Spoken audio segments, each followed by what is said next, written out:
Ydy eich plentyn ar fi'n gorffen ei gyfnod mewn addysg ac yn ystyried ei gamau nesaf? P'na yw'n gorffen blwyddyn 11 ac yn ystyried parhau mewn addysg, dod o hyd i brentisiaeth neu gynllun hyfforddi, dechrau gweithio neu ddechrau ei fusnes ei hun, neu p'na yw'n gorffen ei gyfnod yn y chweched dosbarth neu'r coleg ac yn ystyried mynd i'r brifysgol, dod o hyd i brentisiaeth lefel uwch neu lefel gradd, cael swydd neu'n ystyried cymryd blwyddyn i ffwrdd, rydym yma i'w helpu i symud ymlaen a symud i fyny. Gallwn helpu eich plentyn i edrych ar yr holl opsiynau sydd ar gael, beth bynnag ei oedran. Ewch i wefan Gyrfa Cymru a rhowch gynnig ar ein quiz buzz i ddarganfod pa fath o bersonoliaeth sydd gan eich plentyn a'r swyddi a allai fod yn addas iddo.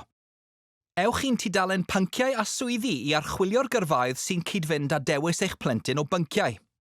Defnyddiwch ein hofferyn gwybodaeth am swyddi i chwilio am wybodaeth am gannoedd o deitlau swyddi gwahanol. Mae'n bwysig bod eich plentyn yn derbyn yr holl wybodaeth a'r cymorth sydd ar gael i wneud y dewis cywir. Chwiliwch am Symud Ymlaen, Symud i Fyny Gyrfa Cymru i gael gwybod mwy.